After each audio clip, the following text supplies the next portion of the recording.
نحمدہ ونصلی علی رسولہ الکریم بسم اللہ الرحمن الرحیم۔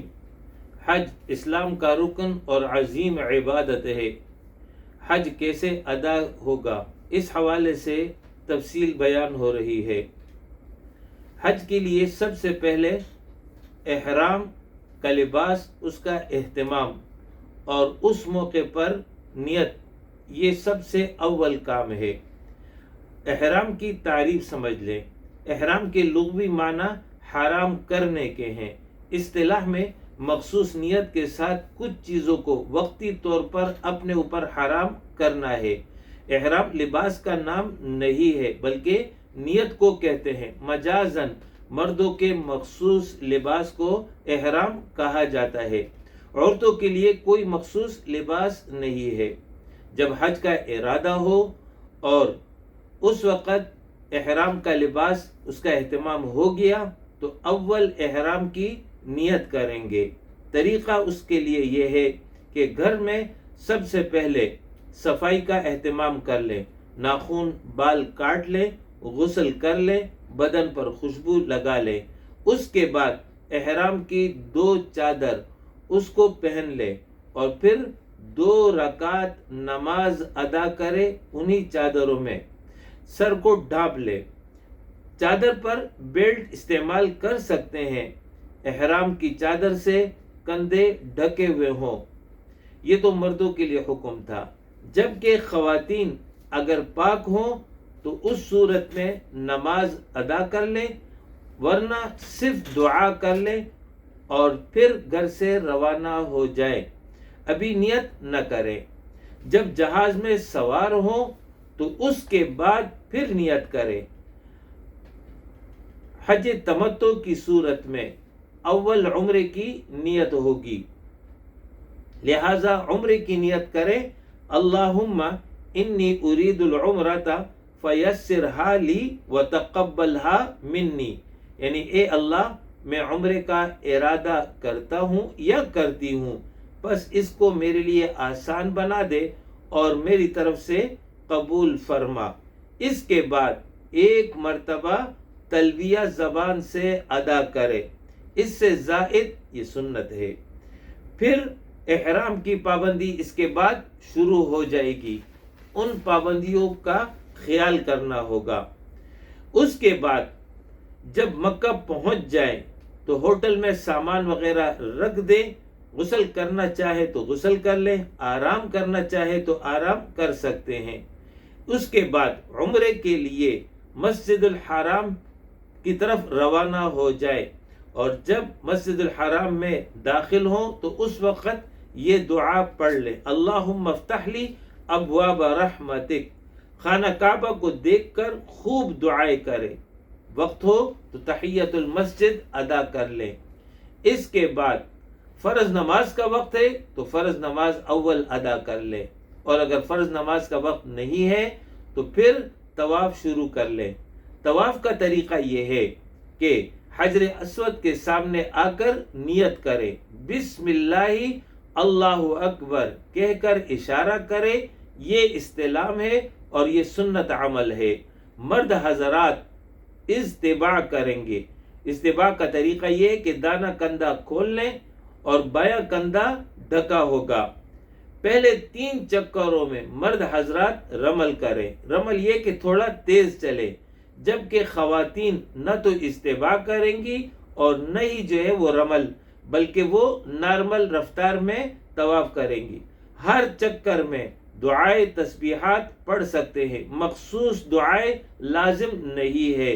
سبحان اللہ والحمد للہ ولا الہ الا اللہ واللہ اکبر ولا حول ولا قوت الا باللہ، یہ کلمات پڑھتے رہیں۔ جب رکن یمانی پر پہنچ جائے تو رکن یمانی اور حجر اسود کے درمیان یہ دعا پڑھے، اللہم انی اسألک العفو والعافیت فی الدنیا والآخرہ، ربنا آتنا فی الدنیا حسنہ وفی الآخرۃ حسنہ وقنا عذاب النار۔ رکن یمانی کا استلام مستحب ہے۔ ہر چکر کے اختتام پر استلام ہوگا۔ طواف مکمل ہونے پر پھر مقام ابراہیم کے پیچھے 2 رکعت نماز ادا کرے، یہ نماز واجب ہے۔ پھر خوب آب زمزم پیے، اس کے بعد سعی کریں گے۔ 9واں استلام حجر اسود کا کر کے صفا کی طرف جائے، صفا پر چڑھ کر قبلہ رخ ہو کر یوں دعا کرے، ابدأ بما بدأ اللہ ان الصفا والمروۃ من شعائر اللہ، اور 3 مرتبہ اللہ اکبر کہے اور خوب دعائیں کرے۔ پھر صفا سے مروہ کی طرف چلے، درمیان میں سبز لائٹ کے درمیان مرد حضرات تیز رفتار چلے، جبکہ خواتین نارمل حالت میں چلیں گی۔ مروہ پہنچ کر خوب دعائیں کرے، 7 چکر مکمل کر لے، 7واں چکر مروہ پر مکمل ہوگا۔ پھر مسجد الحرام میں 2 رکعت نماز ادا کرے، یہ مستحب ہے۔ اس کے بعد مرد حضرات حلق یا قصر کر لے، جبکہ خواتین انگلی کے پوروں کے برابر اپنے بال کاٹ لے۔ بال کٹوانے پر احرام کی پابندی ختم، عمرہ مکمل ہو گیا۔ اس کے بعد حج کے ایام شروع ہونے تک نماز، تلاوت اور ذکر میں مشغول رہے۔ اس کے بعد حج شروع ہوگا۔ حج کا پہلا دن 8 ذی الحجہ ہے، 8 ذی الحجہ کی رات میں، اور اگر اس سے قبل منا جانا لازمی ہو تو پھر روانگی سے قبل غسل کر کے، خوشبو لگا کر، احرام کا لباس پہن کر مسجد حرام بیت اللہ شریف میں آئے۔ اگر سہولت ہو تو طواف بھی کر لے اور 2 رکعت واجب الطواف پڑھے۔ اس کے بعد احرام کے 2 رکعت پڑھے، پھر اس طرح نیت کرے، اللہم انی ارید الحج فیسرہ لی وتقبلہ منی، اے اللہ میں حج کی نیت کرتا ہوں یا کرتی ہوں، اس کو میرے لیے آسان فرما اور قبول فرما۔ اگر حج کی سعی پہلے کرنا چاہے تو احرام کے بعد دوبارہ رمل اور اجتباء کے ساتھ طواف کرے اور پھر سعی کر لے، مگر سعی طواف زیارت کے بعد کرنا یہ افضل ہے۔ طواف وغیرہ سے فارغ ہونے کے بعد رات میں یا طلوع آفتاب کے بعد مکہ معظمہ سے منا کی طرف روانہ ہو جائیں، منا میں پورا دن گزارے، رات منا میں رہیں، 9 ذی الحجہ کی فجر منا میں ادا ہو۔ اس کے بعد حج کا دوسرا دن شروع ہوگا۔ 9 ذی الحجہ کو بعد نماز فجر طلوع آفتاب کا انتظار کرے، جب کچھ دھوپ نکل آئے تو سکون اور اطمینان کے ساتھ تلبیہ پڑھتے ہوئے عرفات روانہ ہو جائے، درود شریف، ذکر الہی اور تلبیہ کی کثرت رکھے۔ طلوع آفتاب سے قبل منا سے روانگی خلاف سنت ہے۔ عرفات پہنچ کر جبل رحمت کے قریب قیام کرنا افضل ہے، ورنہ جہاں جگہ ہو قیام کر لے۔ زوال آفتاب سے قبل غسل کر لے، ورنہ وضو کر لے اور یہ پڑھے، سبحان اللہ والحمد للہ ولا الہ الا اللہ۔ زوال آفتاب کے بعد وقوف عرفات کا وقت شروع ہو جاتا ہے۔ زوال آفتاب کے بعد سے لے کر غروب آفتاب تک عرفات میں ٹہرنا ضروری اور واجب ہے۔ عرفات میں شام تک نہایت عاجزی، انکساری کے ساتھ دعا استغفار کا اہتمام کرے۔ وقوف عرفات حج کا رکن اعظم ہے۔ تلاوت، ذکر، درود شریف، دعا، استغفار، تلبیہ وغیرہ میں شام تک اپنا سارا وقت صرف کرے۔ وقوف عرفہ کے دوران دل و دماغ میں اللہ تعالیٰ کی عظمت اور کبریائی کا تصور غالب رہے۔ یہ قبولیت دعا کا وقت ہے، خوب گڑ گڑا کر دعائیں کرے، انشاءاللہ تعالی قبول ہوں گی۔ ظہر، عصر کی نماز مسجد نبوی کے امام کی اقتداء میں ایک ساتھ ادا کرے، ورنہ دوسری صورت میں دونوں نمازیں اپنے اپنے اوقات میں ادا کیے جائیں۔ اس کے بعد جب غروب آفتاب ہو جائے تو اس کے بعد غروب آفتاب کے بعد عرفات سے مزدلفہ روانہ ہو جائے۔ غروب آفتاب سے قبل اگر روانہ ہو گئے تو اس صورت میں دم لازم ہوگا۔ غروب آفتاب کے بعد عرفات میں مغرب کی نماز نہ ادا کرے بلکہ مزدلفہ پہنچ کر عشاء کے وقت میں اول مغرب اور پھر عشاء کی نماز ایک اذان اور اقامت کے ساتھ ادا کرے۔ دونوں نمازوں کے درمیان سنت اور نوافل نہ پڑھے بلکہ مغرب اور عشاء کی سنت اور وتر عشاء کے فرض کے بعد ترتیب کے ساتھ پڑھے، یعنی پہلے مغرب کی سنت، پھر عشاء کی سنت اور پھر وتر۔ اس کے لیے امام اور جماعت شرط نہیں ہے۔ مزدلفہ کے علاوہ کسی اور جگہ مغرب اور عشاء کی نماز ملا کر یا علیحدہ پڑھ لی تو مزدلفہ پہنچ کر دوبارہ پڑھنی ہوگی۔ اگر راستے میں اتنی دیر ہو جائے کہ طلوع فجر کا اندیشہ ہو تو اس صورت میں مغرب اور عشاء کی نماز راستے میں پڑھ سکتے ہیں۔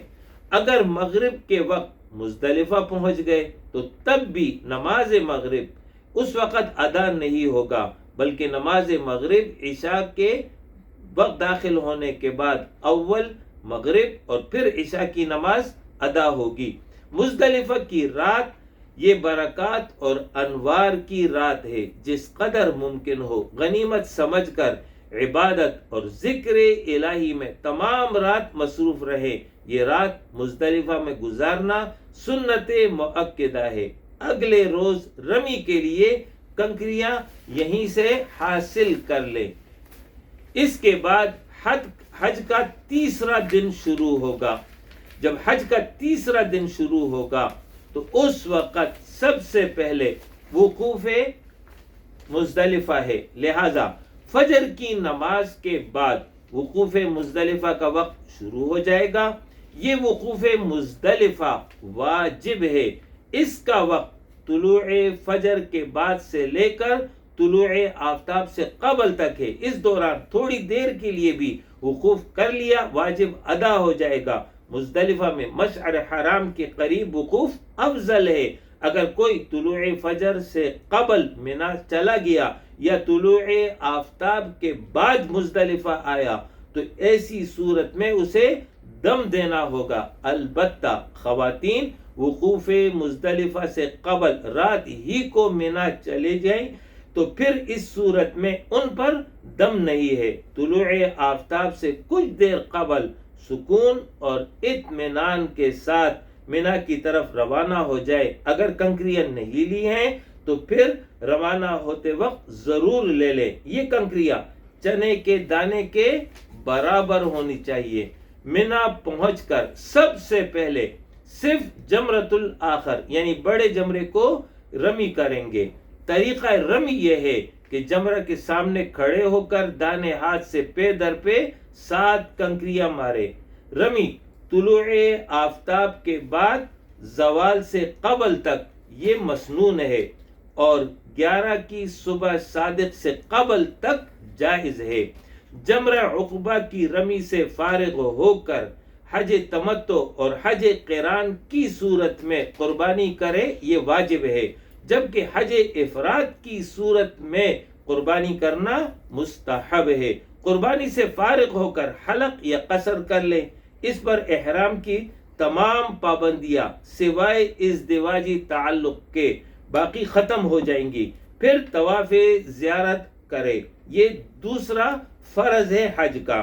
مستحب وقت اس کا 10 ذی الحجہ ہے، جبکہ 12 ذی الحجہ غروب آفتاب تک وقوف مزدلفہ کا یہ آخری وقت ہے۔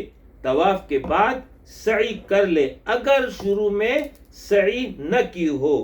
اس صورت میں طواف میں اجتباء اور رمل بھی ہوگا۔ طواف زیارت کے بعد احرام کی آخری پابندی یعنی ازدواجی تعلق کی ممانعت وہ ختم ہو گئی۔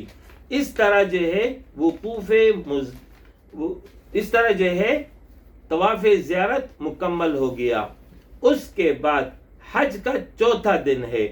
حج کا چوتھا اور 5واں دن، ان دونوں دنوں میں یکساں اعمال ہیں، لہذا 11 ذی الحجہ اور 12 ذی الحجہ